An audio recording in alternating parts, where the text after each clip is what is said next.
Alhamdulillah Bapak hadirin jemaah subuh yang dirahmati Allah Subhanahu wa taala. Wajib kita bersyukur atas segala nikmat yang Allah berikan kepada kita.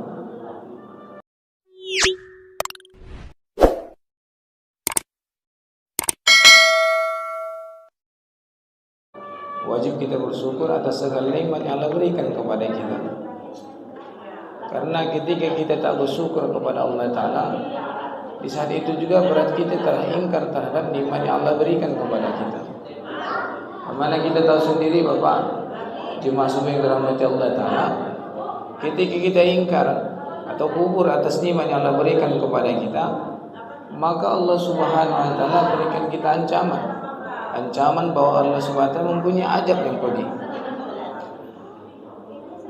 Maka dikatakan orang yang tak mensyukuri nikmat yang sedikit, maka dia akan diharamkan atas nikmat yang banyak. Kalau nikmat yang sedikit saja dia tak syukuri, maka Allah Subhanahu wa Ta'ala akan haramkan dia nikmat yang banyak. Bapak hadirin yang dirahmati Allah Subhanahu wa Ta'ala, sekarang syukur itu apa sebenarnya? Syukur itu apakah hanya cukup kita ucapkan alhamdulillah saja? Sudah selesai? Tidak, hadirin yang dirahmati Allah Ta'ala. Apa itu syukur? Asyukru tasarrufun ni'am li ta'atillah.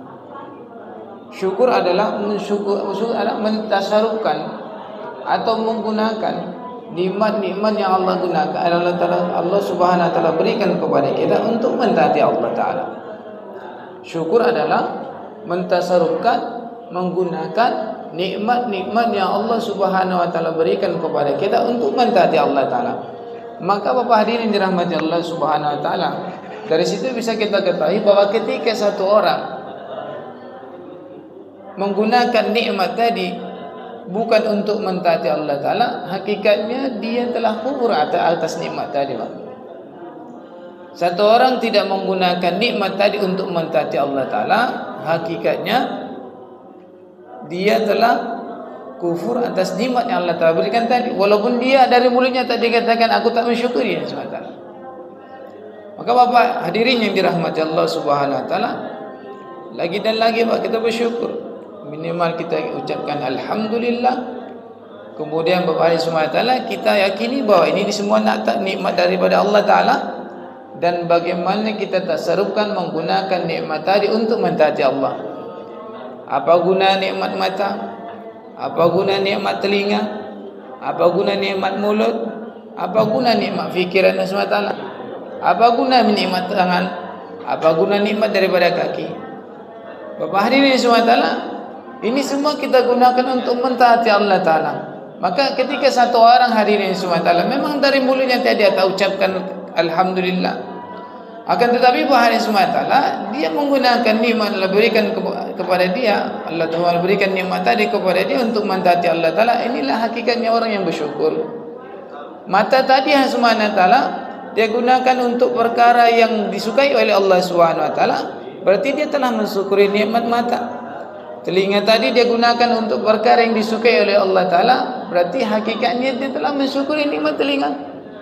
Mulut tadi dia gunakan untuk perkara yang disukai oleh Allah Subhanahu wa Ta'ala, maka saat itu hakikatnya dia telah mensyukuri nikmat mulut.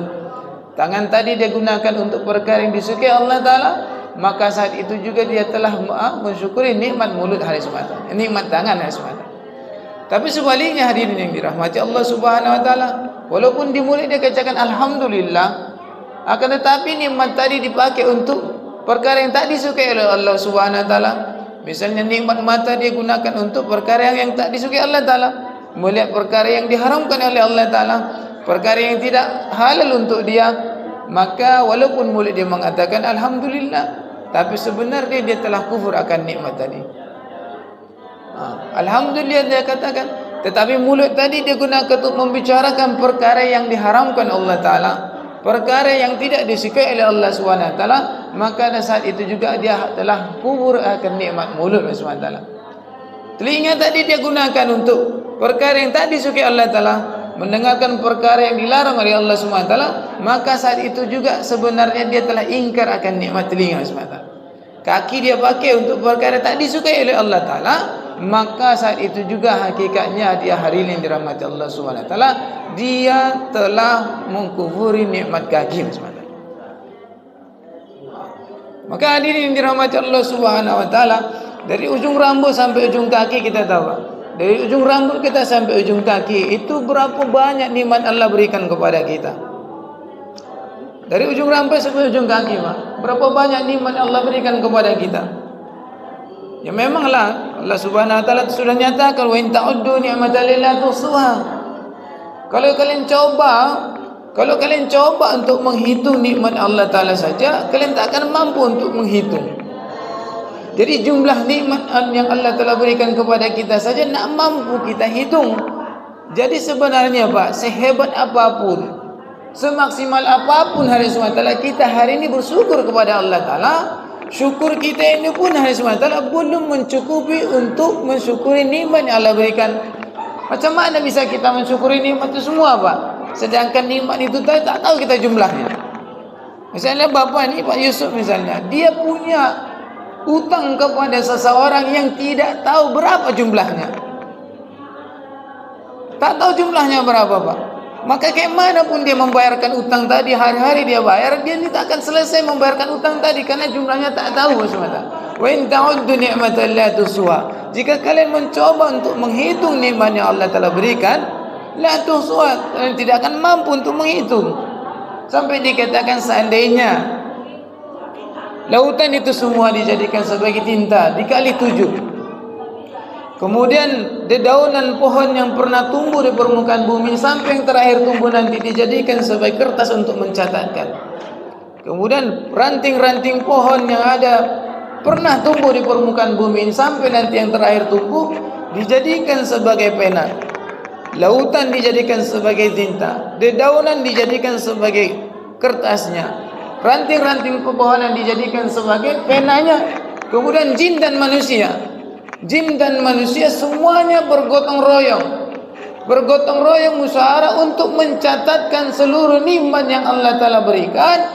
Maka seluruh jin dan manusia mati kecapean mencatatkannya. Seluruh dedaunan sudah penuh dengan catatan nikmat yang Allah Ta'ala. Kemudian seluruh ranting pepohonan tadi sudah habis untuk dijadikan sebagai pena. Kemudian lautan tadi yang dikali 7 tadi, itu pun kering yang jadi tintanya untuk mencatatkan nikmat yang Allah Ta'ala. Nikmat Allah Ta'ala tadi belum lagi selesai untuk dicatatkan. Jadi macam mana kita bisa menunaikan nikmat tadi? Macam mana kita bisa menunaikan nikmat tadi? Sedangkan nikmat tadi saja dengan segalanya ilmu kita, perhitungan kita tidak bisa kita batasi, tidak bisa kita cakup untuk menghitung. Macam mana lagi kita hendak membayarkan nikmat tadi? Maka Bapak hari ini SWT, tidak ada sebenarnya satu detik pun, satu kesempatan kita untuk mengeluh kepada Allah, untuk merajuk kepada Allah, untuk tidak mensyukuri yang Allah telah berikan kepada kita. Dan Bapak hadirin yang dirahmati Allah Subhanahu wa taala, jangan kita menganggap nikmat itu berupa yang perkara yang menyenangkan saja. Jangan kita menganggap nikmat itu hanya perkara yang menyenangkan kita saja, tidak semata. Maka hadirin yang dirahmati Allah Subhanahu wa taala, ulama berbeda pendapat mana yang paling afdal, satu orang miskin yang bersabar atau satu orang kaya yang bersyukur. Mana yang paling afdal, Pak? Orang miskin yang bersabar dengan kemiskinannya atau orang kaya yang bersyukur dengan kekayaannya? Enggak sepakat, Pak. Enggak ada yang sepakat. Ba'dul ulama yaqul, sebagian ulama mengatakan yang paling afdal orang miskin yang bersabar. Enggak, sebagian ulama mengatakan bahwa yang paling afdal itu orang kaya yang bersyukur atas nikmat yang Allah telah berikan. Tetapi dua-duanya masing-masing sepakat, Pak. Sepakat dua-duanya yang paling afdal itu adalah orang miskin yang bersyukur. Orang miskin yang bersyukur dengan kemiskinannya. Kalau orang miskin sabar, orang kaya bersyukur, mana lebih afdal? Enggak ada sepakat. Tapi dua-duanya sepakat. Di antara itu semua yang paling afdal adalah orang miskin yang bersyukuri kemiskinannya. Ini berat, Pak. Orang miskin sabar itu biasa, orang kaya bersyukur itu biasa. Ini yang luar biasa itu siapa, Pak? Orang miskin yang bersyukur atas kemiskinannya. Maka hadirin subhanahu wa ta'ala, hari ini kan kita karena lemahnya lah iman kita, Pak, dan karena jahilnya kita dengan keadaan, kita menganggap bahwa kemiskinan ini suatu musibah. Kita menganggap kemiskinan atau perkara-perkara yang menyusahkan kita itu suatu musibah, suatu kehinaan. Tidak, hadirin subhanahu wa ta'ala, kita tidak tahu, Pak, mana kehinaan, mana kemuliaan untuk kita. Tetapi yang jelas, yang pasti, segala sesuatu yang Allah Ta'ala tetapkan untuk kita khair, kebaikan, itulah the best untuk kita, itulah yang terbaik untuk kita, Pak. Apa yang sekarang Allah putuskan untuk saya, itulah yang terbaik. Kenapa? Karena Allah Subhanahu wa ta'ala memutuskan tadi dengan ilmunya Allah. Sedangkan kita memutuskan sesuatu dengan bodohnya kita, dengan kebodohannya kita, Pak. Kita segala sesuatu berbuat ini dengan kebodohannya kita, Pak. Nah, macam abang nih, hari ini saya pergi kerja atau tidak? Putuskan pergi kerja. Abang ni tak tahu dia di tempat kerja dia macam mana. Dia memutuskan berangkat kerja tadi dengan ketidaktahuannya ke depannya seperti apa. Atau tadi abang memutuskan untuk duduk saja di rumah. Abang memutuskan untuk duduk di rumah tadi itu dengan kebodohan. Maksudnya tidak ada pengetahuan kita nanti kalau saya duduk ke depannya seperti apa. Akan tetapi Allah Subhanahu wa ta'ala memutuskan segala putusannya itu dengan ilmunya Allah Ta'ala. Tahu Allah Ta'ala kejadian ke depannya seperti apa, akibatnya seperti apa. Maka hadirin yang dirahmati Allah Subhanahu wa ta'ala, apa yang Allah putuskan kepada kita ini adalah yang terbaik untuk kita, dan Allah putuskan itu dengan ilmunya Allah Ta'ala.